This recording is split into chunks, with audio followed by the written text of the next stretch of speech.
Hello guys and welcome once again into another breakdown video, and yeah, this time we'll try to explain this Catalunya circuit.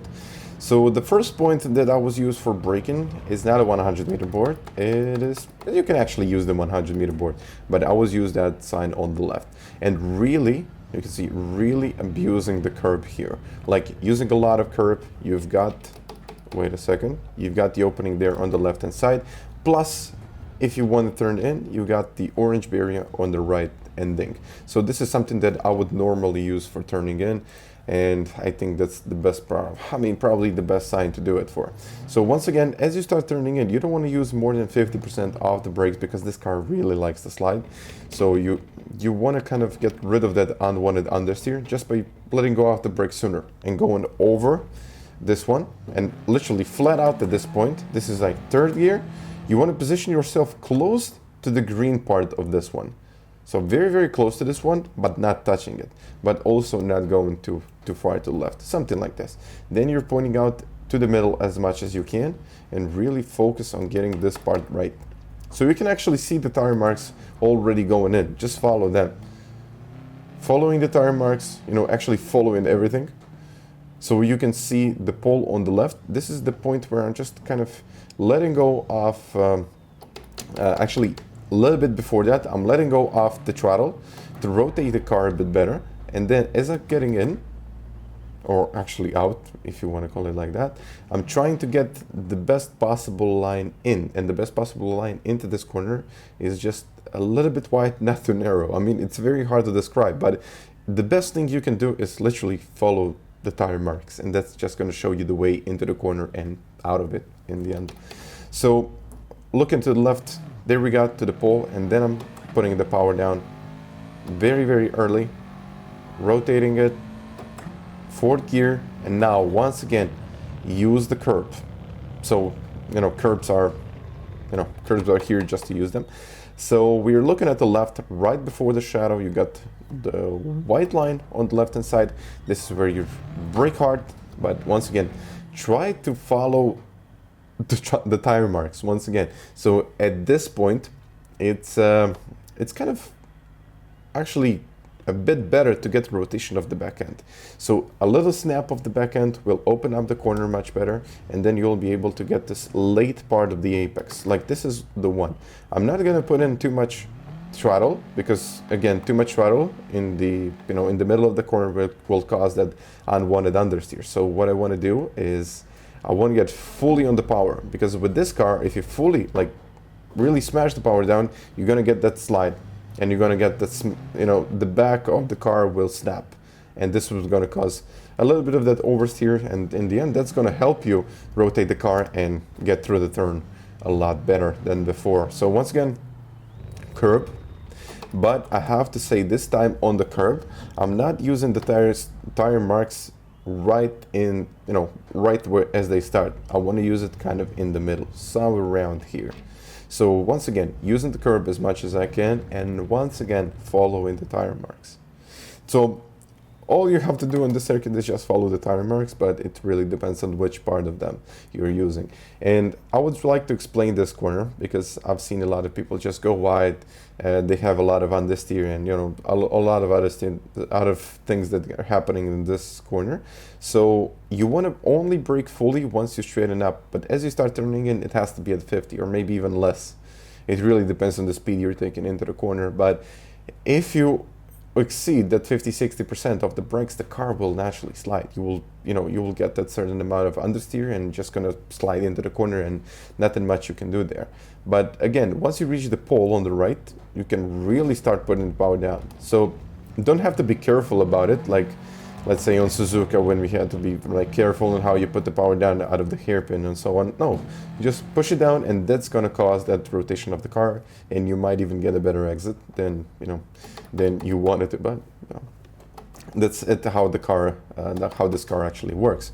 But here I'm gonna use the curb, but it's very different if you start approaching the corner like this, or if you kind of straighten up and then you turn into the corner. So it's basically very, very hard on the brakes, but for a very short time. And As you start to turn in, reduce it down almost immediately to about 40%.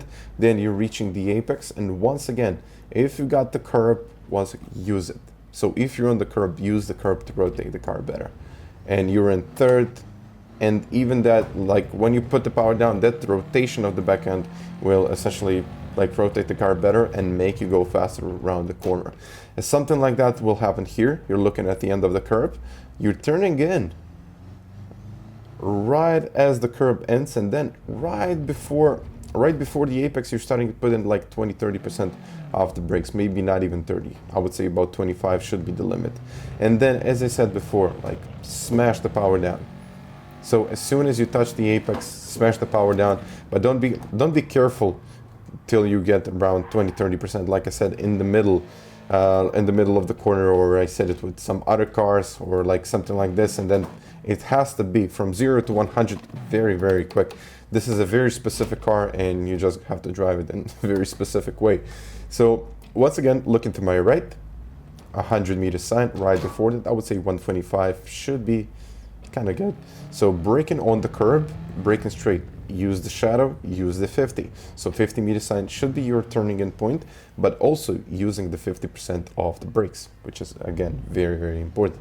So at this point, I'm kind of letting go of the car, using the curb to rotate it, and putting the power down, but in second.